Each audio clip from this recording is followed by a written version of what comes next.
On donna chacun son rôle. Mon rôle était d'aller à Tête-Ville, prendre les prisonniers et de là, les acheminer vers Moanda. C'est dans l'avion que Lumumba s'est rendu compte des réalités. À bord du petit avion se trouvent également deux amis politiques de Lumumba, les ministres Mpolo et Okito, qui partagent le même sort que lui. Moi, comme je ne suis pas intéressé, moi, je lève les mains. C'est tout. Destination de ce voyage planifié dans le moindre détail, le Katanga, où Lumumba est attendu par ses ennemis jurés. Et on m'a dit, demandez à Tshombe qu'il reçoive le colis. Hein?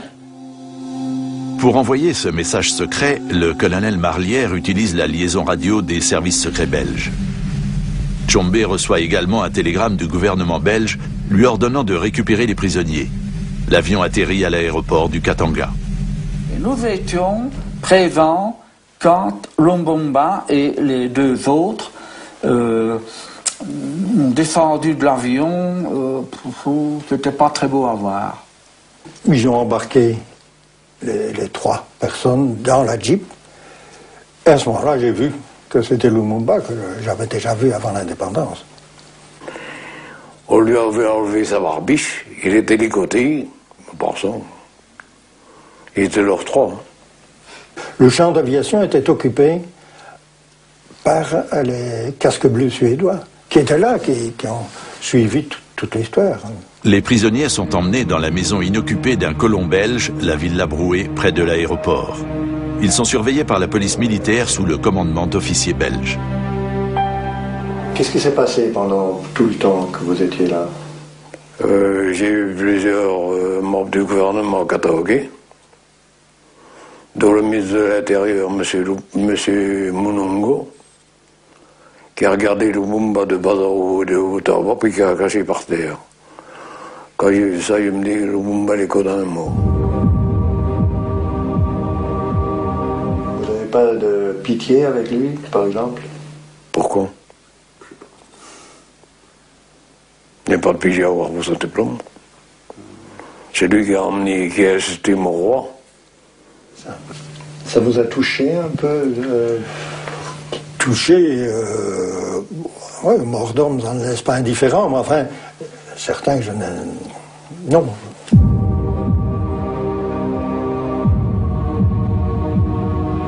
Moi, j'ai vu les Lumumba là-bas, en grandissant là-bas. Je lui ai rappelé une chose. Il me disait qu'écoute, Jean, quand j'arriverai au Katanga, nous allons écraser votre parti politique. Moi, je disais non, c'est toi que nous allons écraser. C'est ça ce qui m'a rappelé. Il dit voilà, moi j'arrive ici chez vous, vous m'avez écrasé effectivement. Dans l'après-midi, une pluie tropicale s'abat sur le Katanga.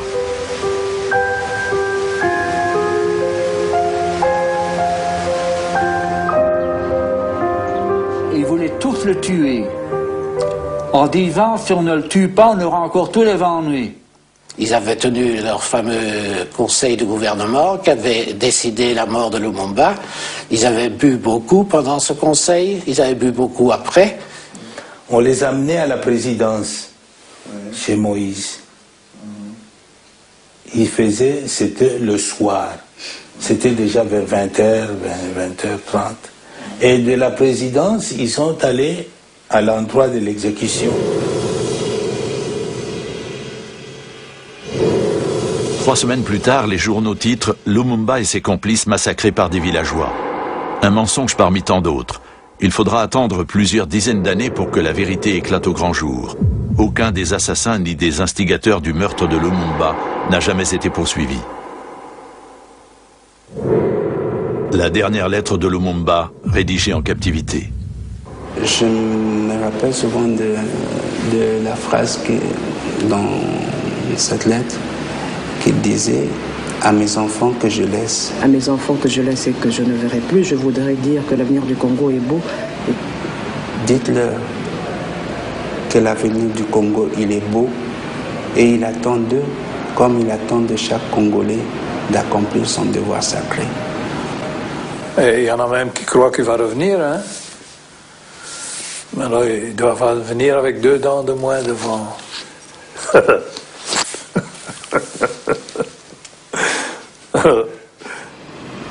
Vous êtes européen, vous êtes allemand. Je crois que cette image, je ne suis pas juive, je suis noire, ça rappelle l'Holocauste. On a brûlé des corps, on a pris leur graisse pour faire des engrais, on a pris les dents en or pour faire un trésor de guerre. Et vous appelez ça crime contre l'humanité.